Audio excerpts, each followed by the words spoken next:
नमस्कार, मी सुवर्ण जोशी। दिवसभरातल्या सगळ्या वेगवान घडामोडी आपण बघणार आहोत या स्पीड न्यूज बुलेटिन मध्ये। सांगोल्यात आयोजित करण्यात आलेल्या दुष्काळी परिषदेमध्ये बोलताना शरद पवारांनी सरकारवर चौफेर टीका केली आहे। यावेळी बोलताना भाजपकडून पंतप्रधान पदासाठी गडकरींचं नाव येत असेल तर ते त्यांच्यासाठी धोक्याचं असल्याचं पवार म्हणाले। तर राज ठाकरे आज जरी काही प्रश्नांवर आमच्यासोबत दिसत असले तरी ते येत्या निवडणुकीत आमच्यासोबत राहतील असं वाटत नाही, असंही पवार म्हणाले। राष्ट्रवादी काँग्रेसचे अध्यक्ष शरद पवार यांनी माढा मतदारसंघातून निवडणूक लढवावी अशी मागणी दीपक आबा साळुंखे यांनी केली आहे। तेव्हा सर्वांनी ही मागणी जल्लोष करून मान्यही केली। रस्ता सुरक्षा अभियानाअंतर्गत बारामतीत उपप्रादेशिक परिवहन कार्यालयाच्या वतीनं सुरक्षा रॅलीचं आयोजन करण्यात आलं होतं। या रॅलीमध्ये वाहन चालवताना हेल्मेटचा वापर, सीट बेल्ट लावावा आणि नियमांची अंमलबजावणी करावी असे संदेश देण्यात आले। भाजप मिशन बारामती हातात घेतानाच राज्यात लोकसभेच्या 45 जागा जिंकण्याचा निर्धार करून आहे। पुण्यामध्ये आयोजित करण्यात आलेल्या प्रमुखांना संबोधित करताना मुख्यमंत्री आणि अमित शहा यांनी राष्ट्रवादी काँग्रेसला लक्ष्य केलं। मुख्यमंत्री आणि अमित शहा यांनी आपल्या भाषणामध्ये शरद पवारांवर जोरदार टीका केली, तर पुण्यातल्या 3ही लोकसभा मतदारसंघात कमळच फुलेल असा विश्वासही त्यांनी व्यक्त केला। तर राम मंदिर तिथेच आणि भव्य बांधायला भाजप कटिबद्ध असल्याचा पुनरुच्चार शहांनी केला। काँग्रेसला राम मंदिर बांधायचंच नव्हतं असं म्हणत त्यांनी काँग्रेसवर निशाणा साधला। दरम्यान अमित शहा यांच्या समोर भाषण करताना रावसाहेब दानवे गडबडले। अमित शहांना भाजपचे पंतप्रधान तर योगेश गोगावले पुण्याचे पालकमंत्री असं दानवे म्हणाले। आपले पालकमंत्री योगेशजी गोगावले, गिरीजी बापट तर 2014च्या अगोदर या देशाचे प्रधानमंत्री देशाचे प्रधानमंत्री नरेंद्रभाई मोदी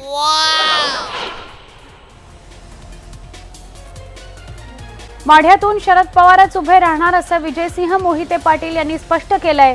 राष्ट्रवादी काँग्रेसच्या बैठकीत आम्ही निर्णय घेतलाय असंही ते म्हणाले। आपल्याला माढ्यातून लोकसभा निवडणूक लढवण्याचा खूप आग्रह होतोय असंही त्यांनी स्पष्ट केलं।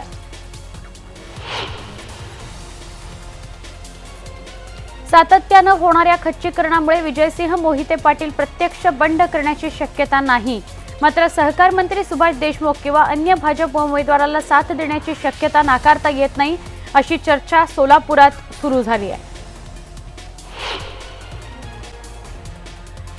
स्मार्ट ई बस प्रकल्प उद्घाटन आणि Swargate multi modal integrated transport हबचं भूमिपूजन मुख्यमंत्री देवेंद्र फडणवीस यांच्या हस्ते करण्यात आलं।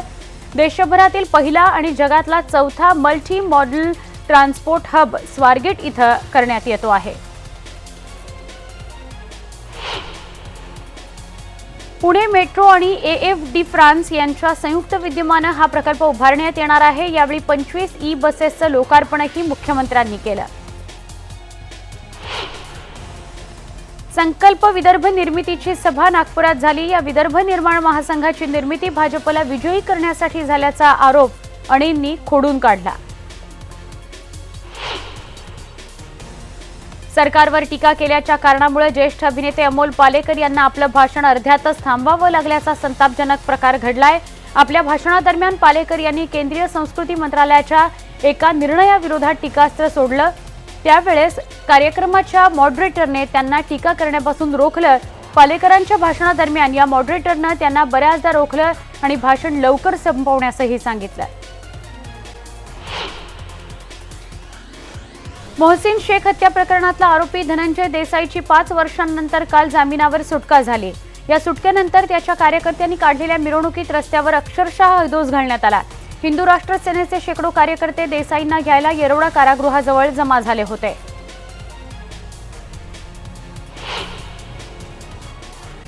आंध्र प्रदेशातील 2 लहान मुलांना हॉस्टेलमध्ये ठेवण्यात आल्याचं सांगत शेजारच्या महिलेनं त्यांचा लाखात सौदा तयार केला होता आणि हा डाव असल्याचं अखेर उघड झालं। या मुलांनी घरी सोडण्याचा हट्ट केला त्यावेळेस या महिलेनं त्यांना अमानुषपणे मारहाण करून चटकेही दिले। मुलांनी तिथून पळ काढला। बीडवरून त्यांनी परळी गाठली। याची माहिती मिळताच रेल्वे पोलिसांनी त्यांना ताब्यात घेत त्यांच्यावर जिल्हा रुग्णालयामध्ये उपचार सुरू केले। मुंबईतल्या माहुल इथल्या म्हाडा इमारतीच्या मीटर बॉक्सला आग लागली होती। सुदैवाने या आगीवर अग्निशमन दलाने वेळीच नियंत्रण मिळवलं, त्यामुळे मोठी दुर्घटना टळली। मुंबईतल्या तारापोरवाला मत्स्यालयामध्ये माशांसह आता ऑक्टोपस, स्टिंगरे, पफर फिश, पाणसर्प हे नवे पाहुणे आलेले आहेत। मत्स्यालयामध्ये बॉटम शार्क, समुद्र फुल, स्टारफिश इत्यादी 50 प्रकारचे समुद्रजीव पर्यटकांना लवकरच बघायला मिळणार आहेत। जसलोक, नानावटी सारख्या बड्या रुग्णालयांमध्ये आता त्यांना मोफत किंवा सवलतीच्या दरात उपचार मिळतील। धर्मादाय आयुक्त कार्यालयाच्या माध्यमातून पंचतारांकित रुग्णालयातील राखीव खाटा पालिका रुग्णालयातील रुग्णांकरता लवकरच उपलब्ध होणार आहेत। सल्लागार मंडळाच्या बैठकीत वेतनवाढीबाबत ठोस आश्वासन न मिळाल्यामुळे 20 फेब्रुवारीपासून संपावर जाण्याचा इशारा महाराष्ट्र राज्य महानिर्मिती कंत्राटी कामगार संघटना संयुक्त कृती समितीने दिलाय। मूळ वेतन 23 ते 24 हजार रुपये करावं अशी कामगारांची मागणी आहे। नवी मुंबई परिवहन सेवेनं महानगर गॅसचे जवळपास 4,92 लाख रुपये थकवलेत। बिलं वेळेत भरली नाहीत तर संबंधित कंपनीकडून इंधन पुरवठा बंद होण्याची शक्यताही व्यक्त केली जाते। टीएमटीकडून ठाणे महापालिका हद्दीतील 60 वर्षांवरील ज्येष्ठ नागरिकांना प्रवासी भाड्यात 50% सवलत देण्यात आली आहे आणि यासाठी ज्येष्ठांना महापालिकेच्या संकेतस्थळावर ऑनलाईन अर्ज उपलब्ध करून देण्यात आलेले आहेत। नाशिकच्या वडाळा गाव परिसरातील सादिक नगर झोपडपट्टीमध्ये लागलेल्या आगीत 4 घरं जळून खाक झाली। या घरांपैकी पाणीपुरी विक्रीचा व्यवसाय करून उदरनिर्वाह करणाऱ्या एका व्यक्तीचं घर संपूर्णपणे जळून भस्मसात झालंय। सोलापूर तुळजापूर राष्ट्रीय महामार्गावरील उळे गावानजीक पोलीस आणि दरोडेखोरांमध्ये चकमक झाली। मध्यरात्री 3च्या सुमारास झालेल्या या चकमकीत दरोडेखोरांच्या हल्ल्यात एक पोलीस निरीक्षक गंभीर जखमी झालाय। यानंतर पोलिसांनी केलेल्या गोळीबारात एक दरोडेखोर ठार झाला। मीरा भाईंदर महापालिकेमध्ये मंजूर पदांनुसार सध्या 964 पदं रिक्त असल्याची आरटीआय कार्यकर्ते कृष्णा गुप्ता यांनी माहिती उघड केली। ही पदं कंत्राट पद्धतीवरच भरण्याचा घाट प्रशासनाकडून घातला जातोय।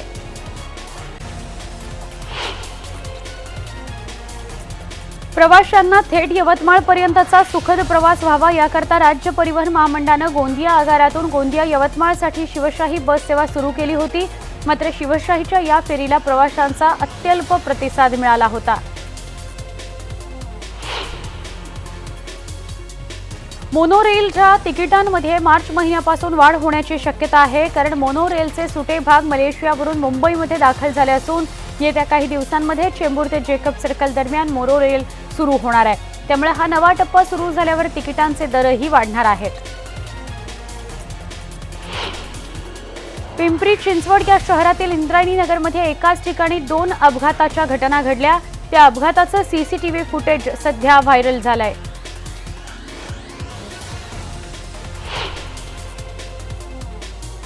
दरम्यान याच रस्त्यावर 2 दिवसांपूर्वी एक दुचाकीस्वार पडला होता। या दुचाकीस्वाराचं दैव बलवत्तर म्हणून तो बाजूनेच जाणाऱ्या शाळेच्या बसखाली येता येता वाचला।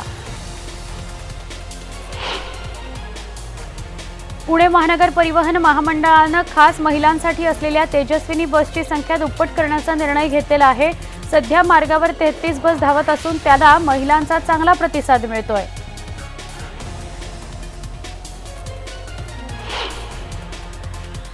एल्गार परिषदेबाबत सरकार दडपशाही करतंय। एल्गार परिषदेनंतर झालेल्या प्रकारासाठी कोण दोषी आहे याबाबत पुणे ग्रामीण आणि पुणे शहर पोलिसांमध्ये मतभिन्नता आहे, असा आरोप भारिप बहुजन महासंघाचे अध्यक्ष प्रकाश आंबेडकर यांनी केला। मुंबईत वांद्रे पश्चिम भागात एक विचित्र अपघात झालाय। नाकाबंदी असताना एका बाईक स्वाराने पोलिसाला धडक दिली। या जोरदार धडकेत पोलीस गंभीर जखमी झालेला आहे। ही घटना सीसीटीव्हीत कैद झाली आहे।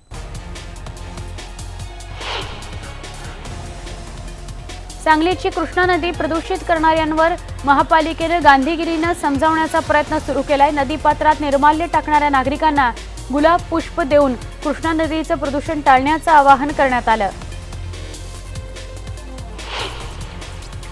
मुंबईतील छत्रपती शिवाजी महाराज आंतरराष्ट्रीय विमानतळाच्या धावपट्टीच्या दुरुस्तीचा फटका विमान प्रवाशांसोबत विमान कंपन्या तसंच विमान कर्मचाऱ्यांना बसू लागलाय. विमानं रद्द झाल्यानं आर्थिक तोटा होत असताना कर्मचाऱ्यांना विविध सुविधा पुरवाव्या लागत असल्यानं कंपन्यांवरील आर्थिक भुर्दंडात वाढ होतीये. महाराष्ट्र हे धूम्रपानाचं सगळ्यात कमी प्रमाण असणारं राज्य आहे असं ग्लोबल ॲडल्ट टोबॅको सर्व्हेच्या निष्कर्षांनुसार सिद्ध झालंय. तंबाखूमुक्त शाळा अभियानाअंतर्गत 2755 शाळा तंबाखूमुक्त झालेल्या आहेत. राज्यातील तब्बल 53 नद्या प्रदूषित असून गोदावरी, मिठी, मोरणा, वैनगंगा या सगळ्यात प्रदूषित असल्याचा दावा प्रदूषण नियंत्रण मंडळानं केलाय. बीओडीचं प्रमाण 3 पेक्षा जास्त असल्यास पाणी प्रदूषित मानलं जातं.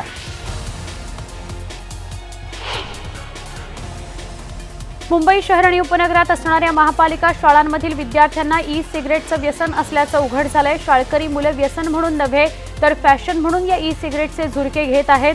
सलाम बॉम्बे संस्थेनं केलेल्या अभ्यास अहवालामध्ये ही माहिती उपलब्ध झाली आहे.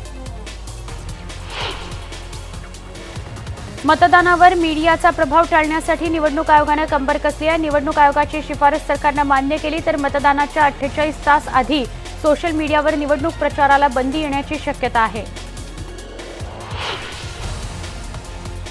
आज कल्याण ते कसारा दरम्यान रेल्वे वाहतूक बंद असल्याचा फटका मनमाड नाशिक रेल्वेला सुद्धा बसला. राज्य राणी आणि गोदावरी एक्सप्रेससह 9 ट्रेन्स रद्द करण्यात आलेल्या आहेत. आज वसंत पंचमी निमित्तानं पंढरपुरात विठ्ठल रुक्मिणी विवाह सोहळा रंगणार आहे. या निमित्तानं पंढरपूर मंदिरात आकर्षक फुलांची सजावट करण्यात आली आहे. आकर्षक फुलांच्या सजावटीमुळे भाविकांचा आनंद द्विगुणित झाला आहे. महाराष्ट्रातून तसंच परराज्यातून भाविकांनी या महोत्सवानिमित्त गर्दी केलेली आहे.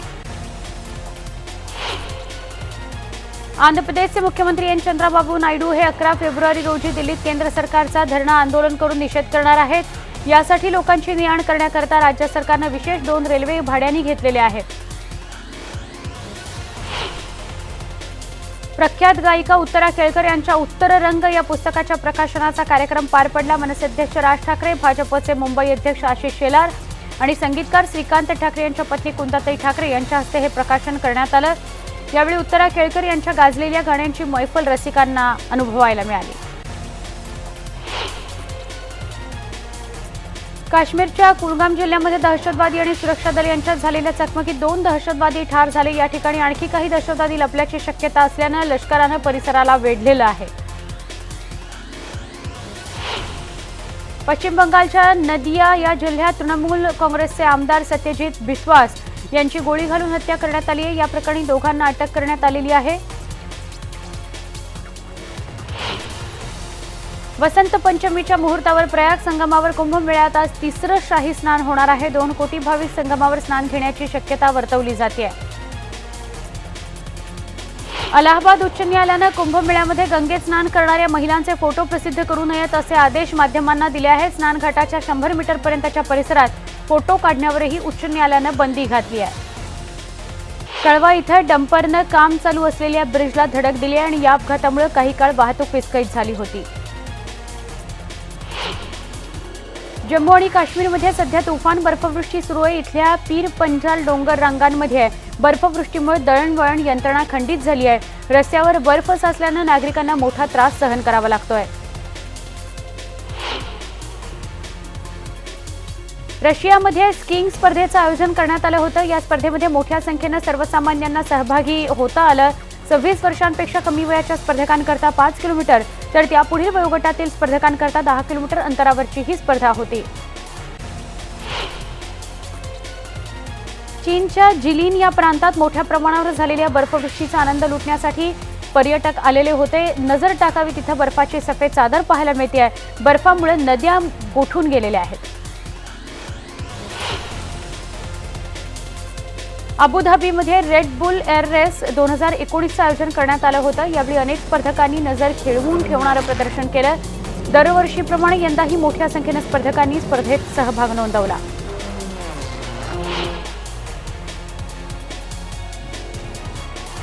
इटलीमध्ये वार्षिक कार्निवलचं आयोजन करण्यात आलं होतं. कार्निवलचा उत्साह पाहण्याकरता नागरिकांनी इटलीतील रस्त्यांवर गर्दी केली होती. सर्वत्र कार्निवलचा उत्साह बघायला मिळत होता. पश्चिम बंगालमधील चिटफंड घोटाळा प्रकरणी कोलकात्याचे पोलीस आयुक्त राजीव कुमार यांची आज केंद्रीय अन्वेषण विभाग शिलाँगमध्ये चौकशी करण्यात आली. सामान्य प्रवर्गातील आर्थिक दुर्बल घटकांकरता सरकारी नोकरी आणि शिक्षण संस्थांमध्ये 10% आरक्षण देण्याची घोषणा हिमाचल प्रदेश सरकारनं केली आहे. हिमाचल प्रदेशचे मुख्यमंत्री जयराम ठाकूर यांनी राज्याचा 2019-20चा अर्थसंकल्प मांडताना ही घोषणा केली. भारतीय महिला क्रिकेट संघाचा न्यूझीलंड विरुद्धच्या शेवटच्या T20 सामन्यामध्ये निसटता पराभव झालेला आहे. 162 धावांचं आव्हान घेऊन मैदानात उतरलेला भारतीय संघ ज्याची मधली फळी म्हणावी तशी यशस्वी झाली नाही. सलामीवरील स्मृती मानधनानं धडाकेबाज फलंदाजी करताना 62 बॉल्समध्ये 86 रन्स केल्या. हॅमिल्टनमध्ये नाणेफेक जिंकून भारतानं क्षेत्ररक्षणाचा निर्णय घेतलाय. 1-1 अशी बरोबरी मालिकेत असून मालिका जिंकण्याची संधी भारताला आहे. भारताची अव्वल टेनिसपटू सानिया मिर्झा वर्षअखेरीस पुन्हा टेनिस मैदानावर पुनरागमन करण्याच्या तयारीत आहे. ऑक्टोबर 2017मध्ये गुडघ्याला दुखापत झाल्यानं सानियाला खेळातून सक्तीनं विश्रांती घ्यावी लागली होती. तब्बल 2 वर्षांनी सानिया पुनरागमन करते आहे.